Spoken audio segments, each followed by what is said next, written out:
Hello everyone, easy बचपन में आप सभी का स्वागत है। आज हम बात करेंगे प्रेगनेंसी की तीसरी तिमाही में गर्भवती महिला के अंदर होने वाले शारीरिक बदलावों और लक्षणों के बारे में। तीसरी तिमाही गर्भावस्था का अंतिम पड़ाव होती है और ये वो समय है जिस समय सबसे ज़्यादा केयर और सावधानी की आवश्यकता होती है। थर्ड ट्राइमेस्टर 28वें हफ्ते से लेकर 40वें हफ्ते के अंत तक या फिर डिलीवरी तक होता है। तो चलिए बात करते हैं साइन एंड सिम्टम्स के बारे में। सबसे पहले लक्षण होता है अमीनोरिया, यानी कि मेंस्ट्रुअल साइकिल का रुक जाना। ये लक्षण गर्भ धारण करते ही throughout the pregnancy maintain रहता है। दूसरा लक्षण होता है यूट्रस का आकार बढ़ना और गर्भवती महिला के पेट के आकार का बढ़ते चले जाना। सेकेंड ट्राइमेस्टर में यूट्रस पेल्विक कैविटी से निकलकर 28वें हफ्ते के अंत तक नाभि के लेवल पर पहुंच जाता है और इसका शेप ओवॉइड होता है। इसके बाद थर्ड ट्राइमेस्टर में यूट्रस और ग्रोथ करता हुआ नाभि से ऊपर उठता हुआ एनसीफॉर्म कार्टिलेज के लेवल पर 36वें हफ्ते तक पहुंच जाता है और इसका शेप अब सिलिंड्रिकल हो जाता है। 36वें हफ्ते के बाद यूट्रस का एंटीवर्जन शुरू हो जाता है, यानी कि ये अब आगे की तरफ झुक जाता है। इससे गर्भवती को फीलिंग ऑफ लाइटनिंग होती है, क्योंकि अब लंग्स के ऊपर पड़ने वाला प्रेशर कम हो जाता है और गर्भवती को सांस लेने में काफ़ी अच्छा लगने लगता है। 36वें हफ्ते के बाद यूट्रस का शेप स्फेरिकल हो जाता है। बढ़ते हुए यूट्रस और बेबी को सपोर्ट करने के लिए राउंड लिगामेंट की स्ट्रेचिंग होती है और राउंड लिगामेंट पर आने वाले इस खिंचाव की वजह से गर्भवती महिला को पेट दर्द की शिकायत भी थर्ड ट्राइमेस्टर में हो सकती है। पर यह पेट दर्द अगर गंभीर हो और ऐंठन के साथ हो तो इसको इग्नोर बिल्कुल ना करें और अपने डॉक्टर से तुरंत संपर्क कर लें।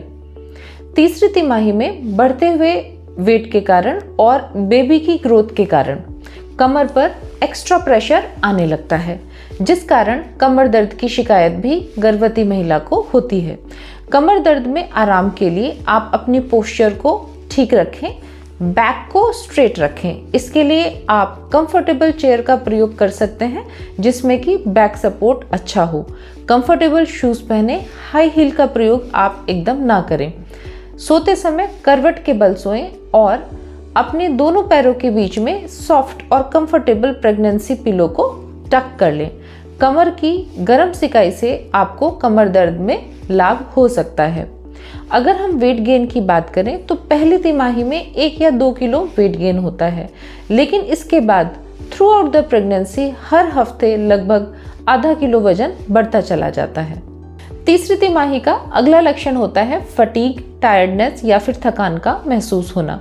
तीसरी तिमाही में गर्भवती को बहुत ही ज़्यादा थकान का अनुभव होता है, क्योंकि उसको अपने बढ़ते हुए वेट के साथ साथ बेबी वेट को भी कैरी करना पड़ता है। थकान होने की स्थिति में आप बैठ जाएं, रिलैक्स करें और पर्याप्त मात्रा में नींद लें। तीसरी तिमाही में सांस लेने में तकलीफ यानी कि ब्रेथलेसनेस की शिकायत भी पाई जाती है। ऐसा इसलिए होता है कि बढ़ता हुआ यूट्रस फेफड़े को नीचे की तरफ से प्रेस करने लगता है। इस कारण एयर एंट्री कॉम्प्रोमाइज हो जाती है और सांस लेने में तकलीफ होने लगती है। सांस लेने में होने वाली तकलीफ से राहत के लिए सोते समय आप एक्स्ट्रा पिलो की मदद से प्रॉप्ड अप पोजीशन में अगर सोएं तो ये आपको कुछ हद तक रिलीफ दे सकता है। तीसरी तिमाही में हार्मोनल चेंजेस के कारण नाइटमेयर्स यानी कि बुरे सपनों का आना भी सामान्य होता है और इससे गर्भवती को नींद आने में भी दिक्कत होती है। अगला लक्षण होता है क्लमजीनेस या फिर इम्बैलेंस। तीसरी तिमाही में पेट के चारों तरफ एक्स्ट्रा वेट के इकट्ठा हो जाने के कारण गर्भवती को अपना बैलेंस बनाना बहुत मुश्किल हो जाता है और उसका गेट भी क्लमजी हो जाता है। आपको सलाह दी जाती है कि आप कंफर्टेबल शूज पहने और हाई हील को तो कतई यूज ना करें। इससे आप किसी भी अनहोनी घटना से बच सकते हैं। तीसरी तिमाही का अगला लक्षण होता है enlargement of breast and leaking. तीसरी तिमाही में गर्भवती महिला के ब्रेस्ट आकार में काफ़ी बड़े हो जाते हैं और डिलीवरी डेट के नज़दीक आते आते इसमें कोलेस्ट्रम फॉर्मेशन भी शुरू हो जाती है। कभी कभी कोलेस्ट्रम निप्पल से लीक होता हुआ भी दिखाई दे सकता है। ये सामान्य है क्योंकि ब्रेस्ट भी बेबी को फीड कराने के लिए तैयार हो रहे होते हैं। लीकिंग की स्थिति में आप निप्पल को वाइप कर दें, इनको स्क्वीज करने की कोशिश ना करें। तीसरी तिमाही में वेजाइनल डिस्चार्ज का बढ़ना भी सामान्य होता है, पर वेजाइनल डिस्चार्ज अगर इतने अधिक हैं कि पैंटी लाइनर भी भीग जाता है तो ऐसी स्थिति में आप अपने गायनिकोलॉजिस्ट से संपर्क जरूर कर लें। तीसरी तिमाही में डिलीवरी डेट के नज़दीक आते आते आपको थिक, क्लियर या फिर ब्लड टिंज वेजाइनल डिस्चार्ज भी दिखाई दे सकता है, जिसको कि हम म्यूकस प्लग कहते हैं। ये इस बात का इंडिकेशन है कि गर्भाशय का सर्विक्स प्रसव की तैयारी के लिए डायलेट होना शुरू हो गया है। अगर आपको तेजी से पानी छूटने लगे तो ऐसी स्थिति में ये इंडिकेशन होता है आपके वाटर बैग के रप्चर होने का। आप तुरंत अपना डिलीवरी बैग तैयार कर लें और सीधे हॉस्पिटल पहुंच जाएं। प्रेगनेंसी में तीसरी तिमाही के अंत की तरफ आते आते हल्की फुल्की ब्लीडिंग का होना प्रसव के शुरू होने का इंडिकेशन होता है, पर ब्लीडिंग कभी कभी प्लेसेंटा प्रीविया, प्लेसेंटल अब्रप्शन या प्रीटर्म लेबर का भी इंडिकेशन होती है। So never ignore any kind of bleeding in your pregnancy and you must consult your gynaecologist immediately. अब बात करते हैं ब्रेक्सटन हिक कॉन्ट्रैक्शन के बारे में। ब्रेक्सटन हिक कॉन्ट्रैक्शन गर्भाशय में होने वाले हल्के कॉन्ट्रैक्शन होते हैं जो कि यूट्रस को एक्चुअल लेबर पेन के लिए तैयार करते हैं। इनकी शुरुआत सेकेंड ट्राइमेस्टर में हो जाती है और इसके बाद ये थ्रू आउट द प्रेगनेंसी रहते हैं, पर ये एक्चुअल लेबर पेन जितने इंटेंस नहीं होते हैं। थर्ड ट्राइमेस्टर में ब्रेक्सटन हिक कॉन्ट्रैक्शन और भी अधिक प्रोनाउंस्ड और इविडेंट हो जाते हैं। ये इरेगुलर, इनफ्रीक्वेंट, स्पाज्मोडिक और पेनलेस होते हैं और इनका सर्वाइकल डायलेटेशन पर कोई असर नहीं होता है। अगर ब्रेक्सटन हिक कॉन्ट्रैक्शन बहुत ही अधिक पेनफुल होने लगे और दर्द के कारण गर्भवती महिला का चेहरा भी लाल हो जाए और उसको सांस लेने में तकलीफ होने लगे और ये जल्दी जल्दी आने लगे और रेगुलर बेसिस पे आने लगे, तो ये एक्चुअल लेबर पेन का इंडिकेशन है। ऐसा होने पर तुरंत अपने डॉक्टर से संपर्क करें। अगर स्किन चेंजेस की बात करें तो चीक्स पर आने वाले बटरफ्लाई रैश यानी कि क्लोआज्मा, एब्डोमेन पर आने वाले स्ट्राया ग्रेविडेरम, लीनिया नाइग्रा और ब्रेस्ट पिगमेंटेशन तीसरी तिमाही में और भी अधिक प्रोमिनेंट हो जाते हैं। स्ट्रेच मार्क में हेल्प के लिए आप वेल हाइड्रेटेड रहें, खूब सारा पानी पिएं और स्किन को डीपली मॉइस्चराइज करें। डिलीवरी के बाद ये पिगमेंटेशन काफ़ी हद तक लाइट हो जाते हैं या डिसअपियर भी हो सकते हैं। थर्ड ट्राइमेस्टर का अगला प्रमुख लक्षण होता है फ्रीक्वेंसी ऑफ मिक्सचरेशन यानी कि बार बार पेशाब का लगना। गर्भाशय के बढ़ने के कारण यूरिनरी ब्लैडर के प्रेस होने से सेकेंड ट्राइमेस्टर की तुलना में थर्ड ट्राइमेस्टर में फ्रीक्वेंसी ऑफ मिक्सचरेशन यानी कि बार बार पेशाब का लगना अधिक देखा जाता है। खांसते, छींकते, हंसते और एक्सरसाइज करते समय यूरिन की लीकेज भी पाई जाती है। प्रेशर और लीकेज को प्रिवेंट करने के लिए जैसे ही आपको पेशाब लगे आप तुरंत बाथरूम जाएं और अपने यूट्रस को कंप्लीटली वॉइड करें। शाम के समय वाटर इनटेक को कम कर दें ताकि आपको बार बार रात में उठकर पेशाब के लिए ना जाना पड़े। लीकेज को मैनेज करने के लिए आप पैंटी लाइनर का प्रयोग कर सकते हैं। अगर आपको पेशाब करते समय तेज दर्द और जलन की शिकायत लगने लगे तो तुरंत अपने डॉक्टर से संपर्क करें, क्योंकि ये यूटीआई यानी कि पेशाब के इन्फेक्शन का लक्षण होता है। प्रेगनेंसी में बढ़ते हुए प्रोजेस्टेरोन हार्मोन के कारण इसोफेजियल स्फिंक्टर रिलैक्स हो जाता है, जिस कारण हार्ट बर्न और रिफ्लेक्स की प्रॉब्लम भी देखी जाती है। इसमें रिलीफ के लिए स्मॉलर और फ्रीक्वेंट फीड का प्रयोग करें। खाने में ऑयली, ग्रीजी, एसिडिक और साइट्रस फूड को अवॉइड करें।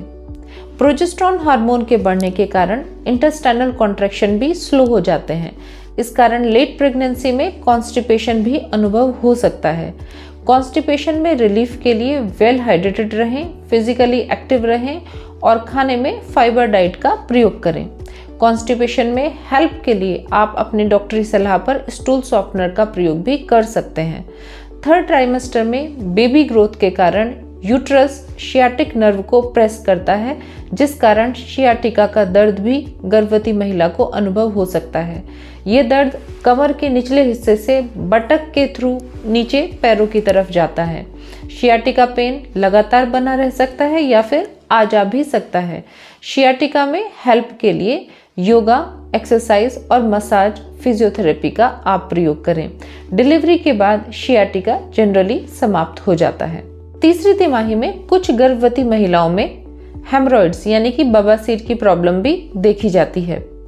एनल एरिया के चारों तरफ फूली हुई खून की नसें हेमोरॉइड्स कहलाती हैं। प्रेगनेंसी में ब्लड वॉल्यूम के बढ़ जाने के कारण और ग्रेविड यूट्रस के द्वारा नसों पर प्रेशर के कारण हेमोरॉइड की फॉर्मेशन होती है। हेमोरॉइड में होने वाले डिस्कम्फर्ट और इचिंग में हेल्प के लिए आप सिट्स बाथ का सहारा ले सकते हैं। इसमें एक टब में गुनगुना पानी लेना होता है और गर्भवती महिला को कुछ देर के लिए उसमें बैठना होता है। ये काफ़ी हेल्पफुल होता है। तीसरी तिमाही में स्पाइडर और वेरिकोज वेन की प्रॉब्लम भी काफ़ी देखी जाती है। Same logic here. बढ़ते हुए यूट्रस और बेबी ग्रोथ के कारण पैरों की नसों पर दबाव एक्सर्ट होता है। साथ ही ब्लड वॉल्यूम के बढ़ने के कारण नसों में एक्स्ट्रा वॉल्यूम रहता है।